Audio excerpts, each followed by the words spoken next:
Kemudian lahirlah putra yang kedua, yaitu Husain radhiyallahu anhu pada tahun keempat Hijriah. Lalu lahirlah Muhassan. Namun Allah berkehendak yang lain. Muhassan meninggal dunia ketika masih anak-anak.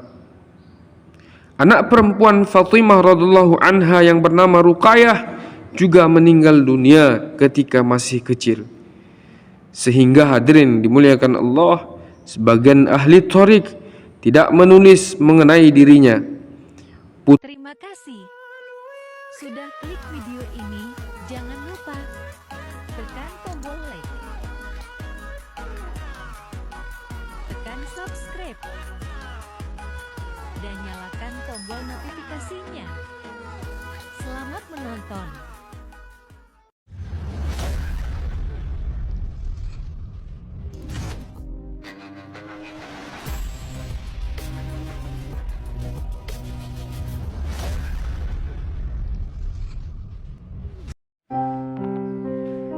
Bismillahirrahmanirrahim.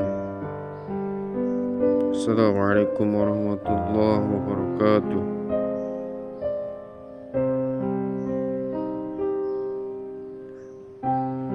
Alhamdulillah, wassalatu wassalamu ala rasulillah Sayyidina Maulana Muhammad ibni Abdullah wa ala alihi wa sahbihi wa mawalah. Asyhadu an la ilaha illallah wahdahu la syarikalah wa asyhadu anna Muhammadan abduhu wa rasuluhu walladzi la nabiyya ba'd. Allahumma shalli ala sayyidina Muhammad wa ala ali sayyidina Muhammad.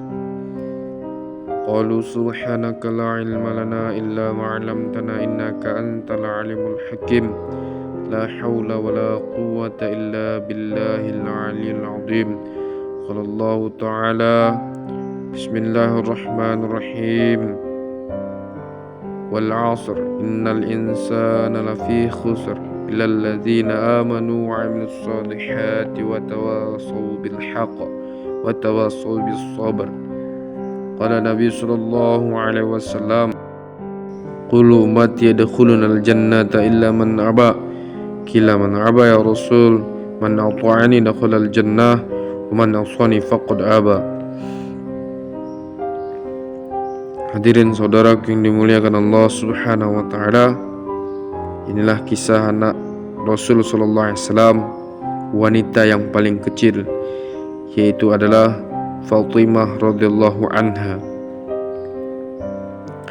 Fatimah radhiyallahu anha adalah putri Rasul sallallahu alaihi wasallam yang keempat. Ia merupakan ratu para wanita syurga. Menurut ahli tharik, ia adalah putri yang paling bungsu. Ia lahir setahun setelah kenabian, yaitu pada saat Rasul sallallahu alaihi wasallam berumur 41 tahun.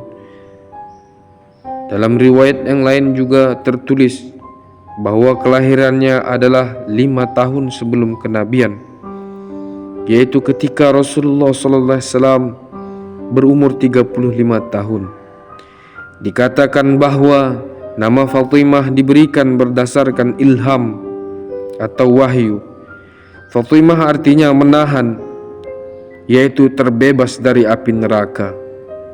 Pada tahun kedua Hijriah, pada bulan Muharram atau Safar atau Rajab atau Ramadan, Ali radhiyallahu anhu menikah dengan Fatimah radhiyallahu anha. Dan setelah 7,5 bulan barulah mereka berkumpul. Pernikahan ini juga berdasarkan perintah Allah Subhanahu wa taala. Ketika menikah, umur Fatimah radhiyallahu anha baru 15 tahun 5 bulan. Jika demikian, maka keterangan ini menguatkan pendapat yang pertama, bahwa Fatimah radhiyallahu anha memang lahir pada saat Nabi sallallahu alaihi wasallam berusia 41 tahun.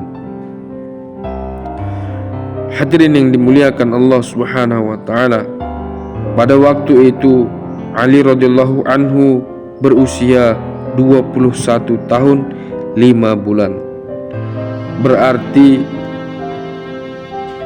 usia Ali dan Fatimah beda 6 tahun. Dan ada juga yang menyebutkan usia Sayyidina Ali ketika menikah kepada Fatimah radhiyallahu anha berusia 24 tahun 1,5 bulan. Fatimah radhiyallahu anha adalah putri yang paling dicintai di antara putri-putri Rasul sallallahu alaihi wasallam. Apabila Rasul sallallahu alaihi wasallam akan bepergian, maka dialah yang paling akhir dikunjunginya. Dan jika beliau sallallahu alaihi wasallam kembali dari berpergian, maka Fatimahlah yang pertama kali ditemui. Sebenarnya Ali radhiyallahu an pernah ingin menikah lagi dengan anak perempuan Abu Jahal. Namun Fatimah radhiyallahu anha merasa sedih dengan rencana tersebut. Lalu hadirin yang dimuliakan Allah Subhanahu wa taala, Fatimah radhiyallahu anha mengadukannya kepada Rasul sallallahu alaihi wasallam. Lalu beliau bersabda,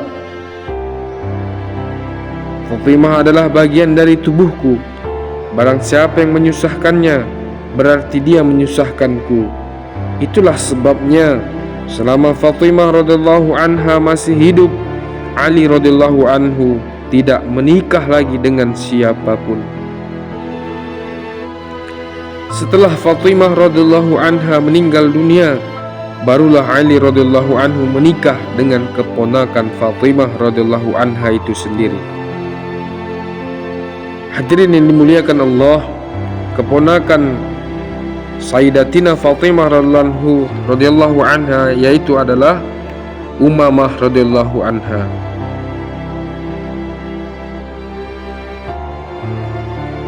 Enam bulan setelah Rasul sallallahu alaihi wasallam meninggal dunia, hadirin, Fatimah radhiyallahu anha jatuh sakit.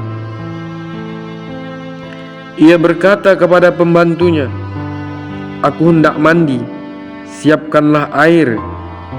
Lalu kemudian Fatimah radhiyallahu anha mandi dan berganti pakaian dengan pakaian yang baru. Lalu ia berkata, hadirin, "Letakkan kasurku di tengah-tengah rumah." Fatimah radhiyallahu anha mendatangi tempat tersebut dan berbaring ke arah kiblat. Tangan kanannya diletakkan di bagian pipinya, lalu berkata, "Sudah saatnya aku sekarang akan meninggalkan dunia ini." Setelah berkata demikian, wafatlah putri Nabi sallallahu alaihi wasallam dan istri Sayyidina Ali radhiyallahu anhu. Hadirin yang dimuliakan Allah Subhanahu wa taala, keturunan Rasulullah sallallahu alaihi wasallam hanya berlanjut dari keturunan Fatimah radhiyallahu anha, dan insyaallah akan berlangsung terus sampai hari kiamat. Fatimah radhiyallahu anha memiliki 6 putri dan 3 putra. Putranya yang terbesar adalah Hasan radhiyallahu anhu. Ia lahir pada tahun kedua setelah pernikahannya dengan Ali radhiyallahu anhu. Kemudian lahirlah putra yang kedua, yaitu Husain radhiyallahu anhu pada tahun keempat Hijriah. Lalu lahirlah Muhassan. Namun Allah berkehendak yang lain. Muhassan meninggal dunia ketika masih anak-anak. Anak perempuan Fatimah radhiyallahu anha yang bernama Ruqayyah juga meninggal dunia ketika masih kecil. Sehingga hadirin dimuliakan Allah, sebagian ahli tharik tidak menulis mengenai dirinya. Putri yang kedua adalah Ummu Kulthum radhiyallahu anha yang menikah pertama kali dengan Amirul Mukminin, yaitu Umar radhiyallahu anhu.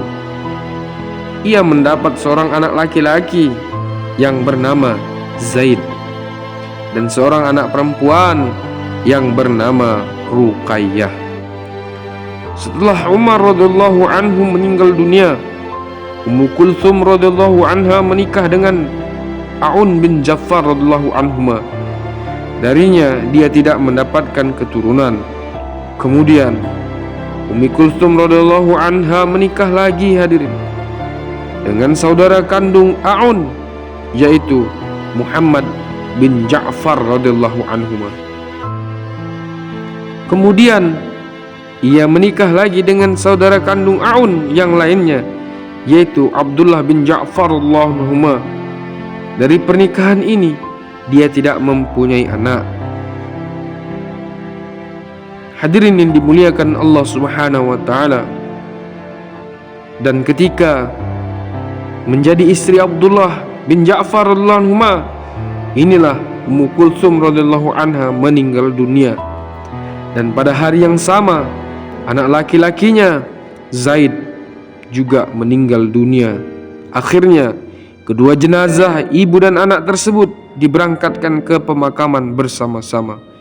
Selain Zaid, dia tidak mempunyai keturunan lagi. Inilah tiga bersaudara yang telah menikahi Ummi Kulthum binti Ali bin Abi Thalib radhiyallahu anhu, yaitu Abdullah A'un dan Muhammad bin Ja'far radhiyallahu anhum.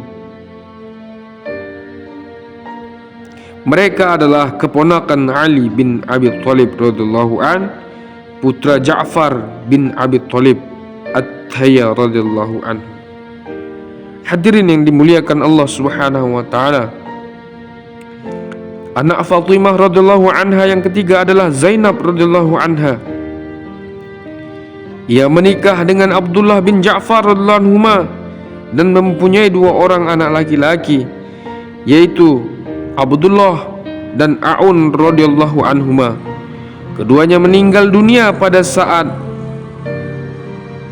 Zainab dan Abdullah bin Ja'far radhiyallahu anhu masih menjadi suami istri. Setelah Zainab radhiyallahu anha meninggal dunia, Abdullah bin Ja'far radhiyallahu anhu menikah dengan Ummi Kulthum radhiyallahu anha yang juga putri Fatimah radhiyallahu anha, dan sebelumnya bekas istri saudaranya sendiri, yaitu Muhammad bin Ja'far radhiyallahu anhu. Setelah wafatnya Fatimah radhiyallahu anha, Ali radhiyallahu anhu menikah dengan wanita lain dan mempunyai banyak keturunan. Para ahli tariq menulis bahwa anak Ali radhiyallahu anhu berjumlah 32 orang, yaitu 16 laki-laki dan 16 perempuan. Sedangkan Imam Hasan radhiyallahu anhu mempunyai anak 15 laki-laki dan 8 perempuan, dan Imam Husain radhiyallahu an mempunyai anak 6 laki-laki dan 6 perempuan.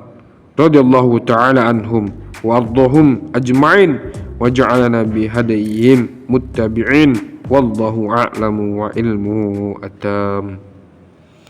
Alhamdulillah, hadirin jemaah yang dimuliakan Allah Subhanahu wa taala. Inilah kisah daripada anak Rasulullah sallallahu alaihi wasallam yang keempat, wanita yang paling bungsu. Semoga kita mendengar kisahnya ini, Allah Subhanahu wa taala tanamkan kasih sayang dalam hati kita. Semakin kita cinta kepada Nabi, kepada zuriat keturunan Nabi, dan sehingga kita mati kelak di yaumil mahsyar akan mendapat pertolongan baginda Nabi Muhammad sallallahu alaihi wasallam. Setakat demikian saya sudahi dengan billahi taufik wal hidayah. Assalamualaikum warahmatullahi wabarakatuh. Subhanallah bihamdihi, subhanakallahumma wa bihamdika, asyhadu an la ilaha illa anta, astaghfiruka wa atubu ilaih.